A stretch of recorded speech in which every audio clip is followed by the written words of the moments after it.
clarity is kindness. Clarity is kindness. So be clear on what you want to have happen in front of you.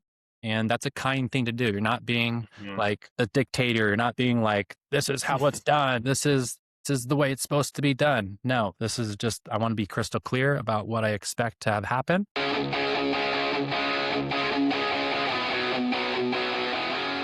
This episode is brought to you by my friend Silas Lagoy over at ForgeMark Wealth.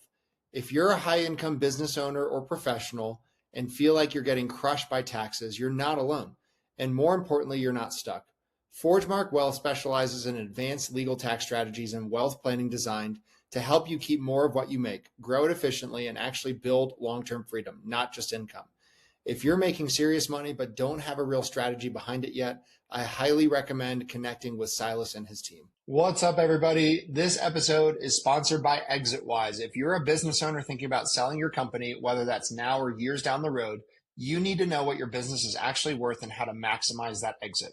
That's exactly what Exitwise does. They help you prepare, position, and ultimately sell your business by assembling a world-class team of M&A experts around you, guiding you from valuation all the way through closing. If you want to know what your business is really worth and how to increase that number before you sell, go check out exitwise.com and get ahead of it. Welcome back, everyone, to another episode of the Builder's Bible Podcast. I am here with Clark Partridge today. Clark is the owner and CEO of Dunzo Gutters. They're in Sacramento, California. Clark, thank you so much for joining the show. The pleasure is mine. Thank you for having me on. And I just want to tell you guys something in your audience that guys like Chase and the Builder's Bible Podcast is doing good deeds in the world by bringing people on to show people in the trades about what their businesses are up to and, all the good things and the bad things that can happen. So appreciate you guys having me on. So. Oh, appreciate that, man. Well, Clark, if you don't mind, maybe give our audience a little bit of your background and then what's sort of the creation story behind Dunzo Gutters. Right on. So actually impartial to Dunzo Gutters, I have a second company. So the background on my story is my dad was a general contractor. So I basically was born on a job site. Okay. Not really, but since like I was 7 or 8, my dad would kind of bring me to jobs and we would do a whole host of different stuff, breaking out concrete, wheel bring to the trailer, doing some finish work. So my dad, groomed me, made me malleable to the trades from the jump. So that's kind of where just the trades kind of grew on me, right? Naturally. So, I worked with my dad. I did other work throughout high school, come from a sports background, basketball, football, the whole jam. And then, after college, I was looking for something to do, and kind of the trades is kind of all I knew in a way. I always thought about doing some like sports medicine and stuff like that, but I was never kind of the office type, if you will. The irony is that I'm sitting in my office right now, but yeah.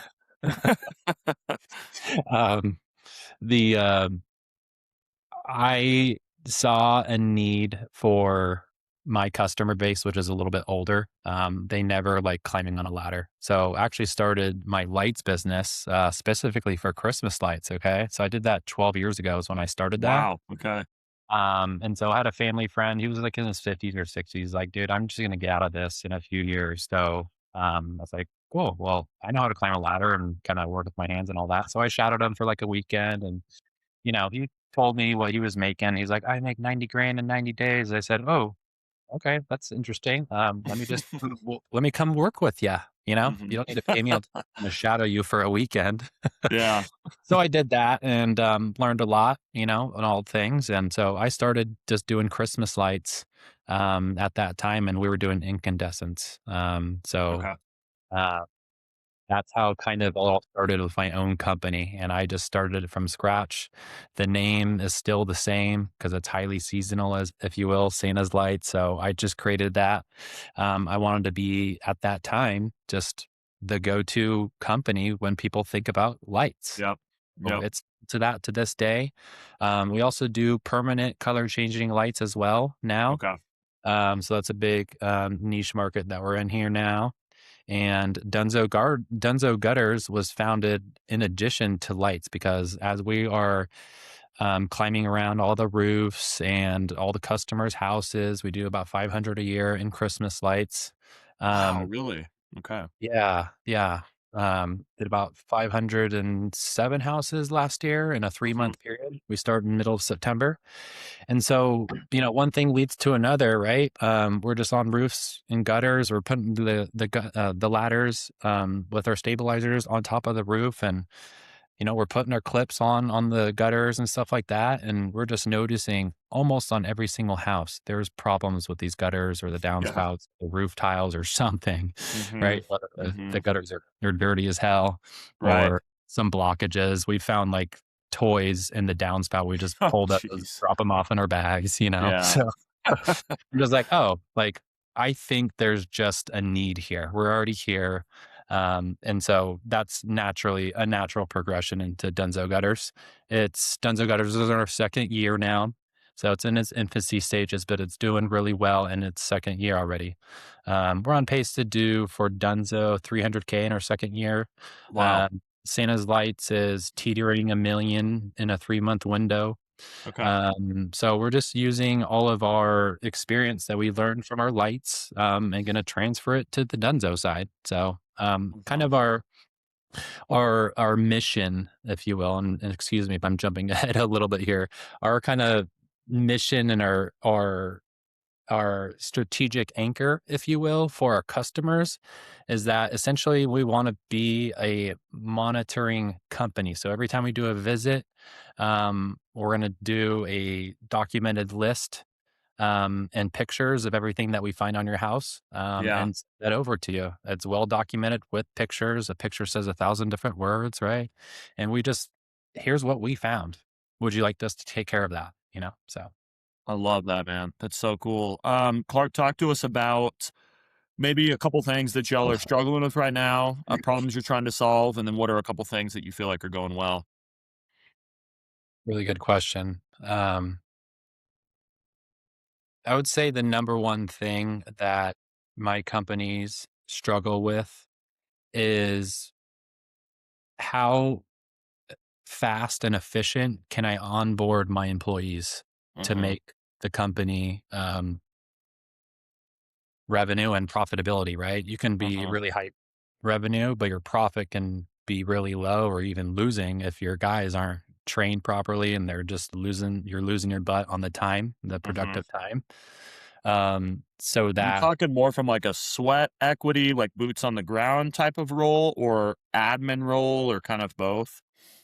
Good question. I would say operations is the head honcho. Um, when it comes to the highly seasonal business, right? So we got to hire a bunch of people and we have a small window of time to basically do a year's worth of work in a I see small what you window. mean. And we got to Yeah. plan all of that. So once, October hits or Mhm. September, it's like go time and we have full schedule, basically booked 2, 3 months. And so if I a day see. is That is missed, tricky. and so start bringing on people in July and August and vetting through seasonal workers and getting Yeah. them like to not get callbacks and not make a ton Yeah. of mistakes, is like a is a very big challenge for us. So a Yep. big initiative this year is to make a operating training manual that people go through, and it's kind of it's a system that they follow, and it's Mhm. a lot more structured that way, including the safety of the ladders.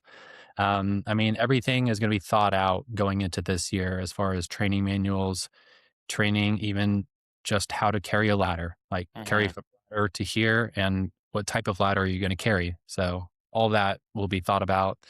And that's probably the biggest challenge that we find, but that will start to not happen as much because of the Mhm. Dunzo Gutter side, which is why I'm going to have 12 months of work instead of 4 or 5. Yeah, I was gonna ask, so it Yeah. sounds like a lot of your staff probably sort of does both jobs, correct? More Yeah. seasonal when Santa's lights when it's more seasonal, and then outside of that, it's mostly the gutters related. Yep. Yep. So we'll cross sell, right? So cross sell, cross labor, all that jazz. Yeah. Um, So yeah, I mean, that's probably our biggest struggle. And so, a big win for us right now is that a lot of our systems of how we run the business is documented. So when we do bring someone in to do something, Mm-hmm. it's here's what we do. Here's what our value is. Here's how you do it, and follow the process. And like it's a runway, right? We have a runway now for them Mm-hmm. to follow. And here's the principles. Here's the guidelines of how we think about things, and let's do this together. So Love that, man. I think that's a brilliant move by you starting Dunzo because that totally makes sense. I mean, you're just not capping yourself at 3 or 4 months with staffing needs and all things like that. So, yeah. Clark, what does your day to day as the CEO, the founder of the companies look like? I'm always curious to hear what blue collar founders day to day looks like. Great question, because I've been thinking about this all week. Okay. Because if you ask me, Reevaluating. yeah, if you ask me this like today, Hmm. um, I'm going to have a different answer of how I want my company to be in 3 years. Yeah. I kind of painted myself a vivid vision.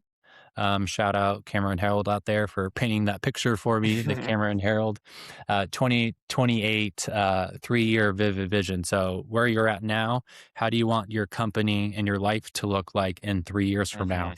now?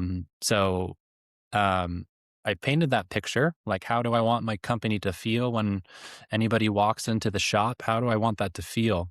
How do I want our customers to feel when we walk to the door and when we leave the job site?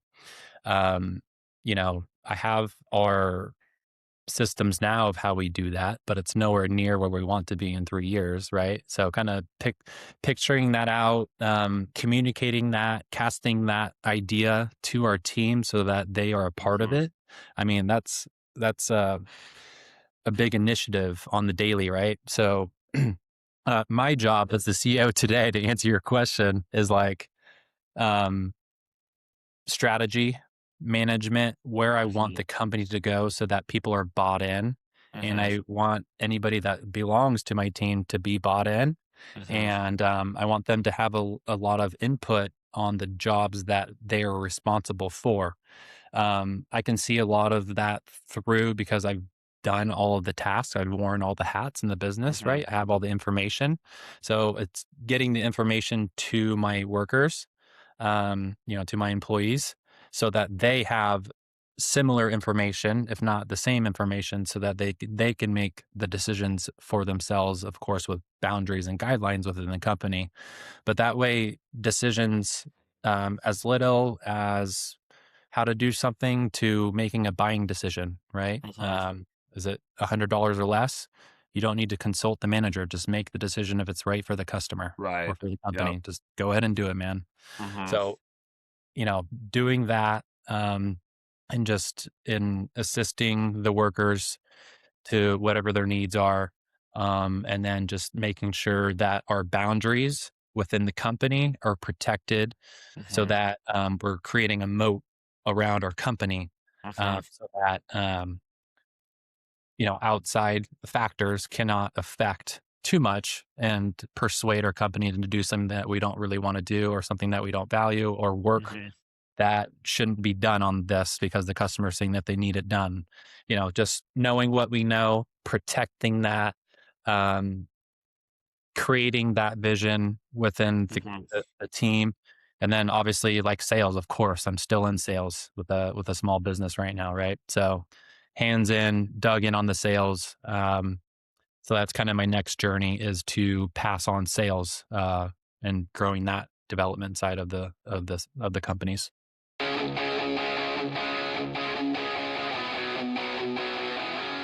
This episode is brought to you by Blue Collar Business Advisors. If you're running an HVAC, plumbing, electrical, or landscaping, or any other type of home service business and wondering where all the money is going despite growing your revenue, you need to talk to Paul Maskill. Paul has scaled and sold multiple blue collar businesses and now helps business owners improve cash flow, profitability, and financial clarity through outsourced CFO services. His clients gain a better understanding of their numbers, build predictable profits, and create a business that supports the life they actually want. One of the things I appreciate most about Paul is he's not just a finance guy. He's been in the trenches as an owner. He understands the challenges of running blue collar businesses because he's done it himself. If you're doing a few $1,000,000 a year in revenue and want to stop guessing at your numbers and start building real wealth, head over to bluecollaradvisors.com. That's the bluecollaradvisors.com and schedule a discovery call with Paul and his team. Blue Collar Business Advisors, helping blue collar business owners build financially healthy companies and achieve permanent profitability.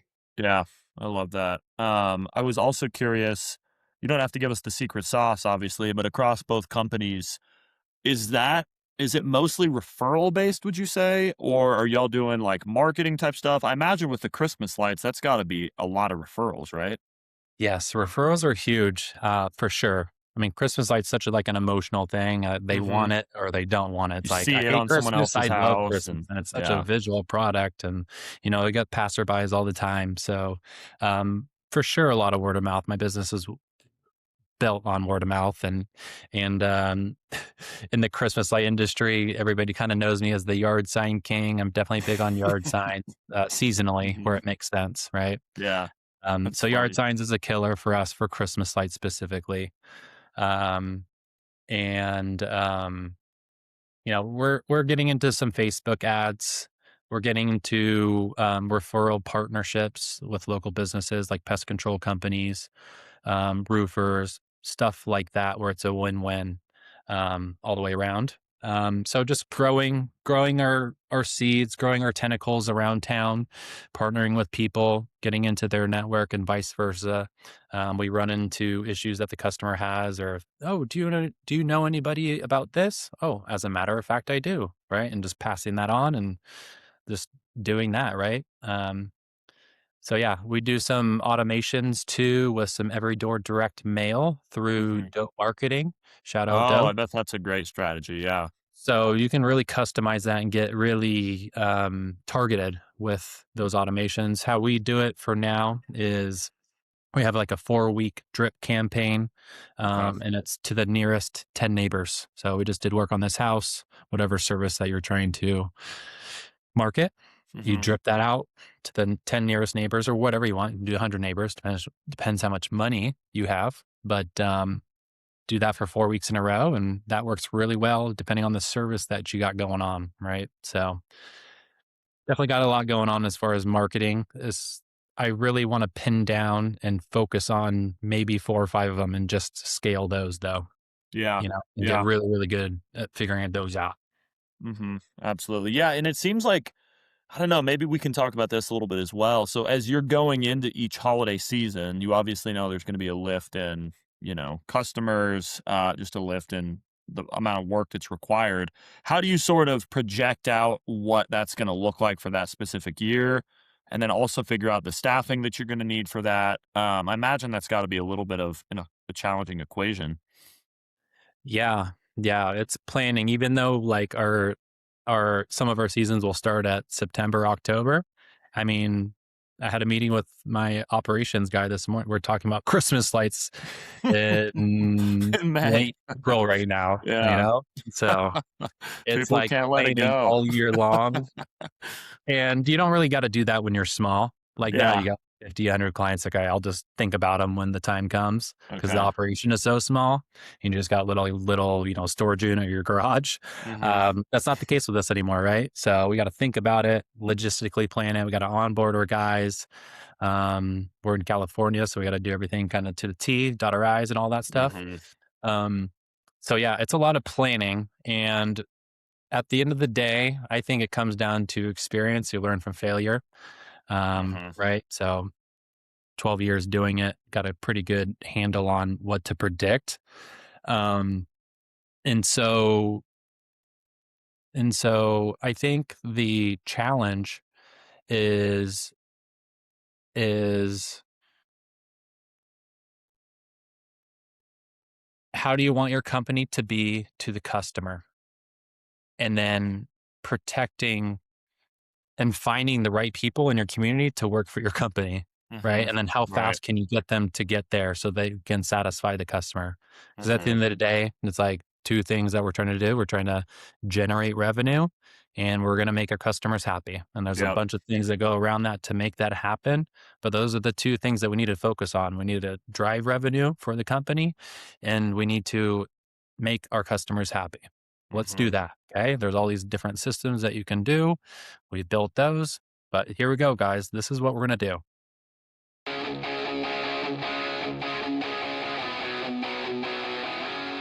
This episode is brought to you by 10x Nerds. If you're a business owner doing real revenue, there's a good chance you're overpaying in areas you haven't even looked at. Things like credit card processing, insurance, telecom, and more. 10x Nerds comes in, audits your expenses across 30 plus categories, and finds immediate savings. And here's the kicker: they only get paid if they save you money. It's a complete no-brainer. If you want to keep more of what you make, go check them out at 10xnerds.com. This episode is brought to you by Rakowski Law Firm. If you're a business owner or have built a level of wealth, but you don't have your estate plan dialed in, you're exposed. Rakowski Law Firm helps families and business owners protect their assets, avoid probate, and make sure everything transfers exactly how it should. This isn't just paperwork, it's a real strategy to protect your legacy. If you haven't looked at your plan in a while or don't have one, go to rakowskilawfirm.com. I love that. Clark, this has been fun, man. One last question I like to ask each owner, CEO. What would be maybe some words of wisdom or a piece of advice you'd give a younger guy looking to start his own company today? Gotcha. What I would say, and this comes with a little bit of experience, but everything that you know, everything that you have experienced in your life, how can you cast your expectation of how you're going to do it to whoever you're dealing with, whether it be the customer, your business partner, whoever you're dealing with? How can you manage that expectation and making sure that you're on the same expectation of how the job is going to get done? I think like where I have gotten hurt or had pain in the past is like mismanaged expectation. So it was never Yeah. communicated like clearly enough. All right, we're going to do the Christmas lights or do the gutters over here. And, you learn what you can like what is worth a conversation and what isn't, right? So that's like the biggest thing. And that comes with a little bit of experience and you learn along the way, but that's part of the journey, man, for sure. But managing Mhm. expectations is such a big one for me. And I always just put that out there. So when I'm doing a job walk, I'm going step by step. Okay, this is how we're going to do this. Are you good with that? Cool. Because there's different ways we can kind of do this if you want it done this way. But and just managing that. Um, so that's a big one, man, for sure. And also, I want to say one more thing too. Um, Sure. clarity is kindness. Clarity is kindness. So be clear on what you want to have happen in front of you. And that's a kind thing to do. You're not being Yeah. like a dictator. You're not being like, this is how it's done. This is the way it's supposed to be done. No, this is just, I want to be crystal clear about what I expect to have happen. And I think that you guys out there should also be thinking about what you want to have happen and thinking of those things through so that you have a plan to take. So Mhm. I love that, man. Clark, where can our audience find y'all? DunzoGutters.com. I assume it's just SantasLights.com as well. And then do y'all have social media? Feel free to plug all your stuff. right on. Yeah, DunzoGutters.com, SantasLightSacramento.com. You check those out. Cool. We're on Instagram, Facebook, TikTok. A lot of my stuff will be on my personal page, Okay. but I am also branding out to be a Mr. How To, kind of a a version of a DIY homeowner trying to figure stuff out and they're researching stuff, but also Yeah. the new operator trying to learn stuff. Everything that I've learned in 12 years or something, I'm going to make a ton of videos out there for Mr. How To stuff. Dude, I love Anything it. from how to handle a 32-foot extension ladder on a 2-story house, how to break down a little giant, how to do a Christmas light job that only takes you 30 minutes, you make $1,000, something like that. How to Dude, I do all that love stuff, this. right? Yeah. You're getting me fired up. How uh, to be a good dad, how to be a good husband, the little things. So yeah. just the little tips and tricks and methods of how to just make everything go better. That's what I'm How gonna to do it all. be That's working. awesome. But Well, Clark, Partridge thanks underscore. again. Everyone, thank you for watching, and we will see you guys next time. Peace.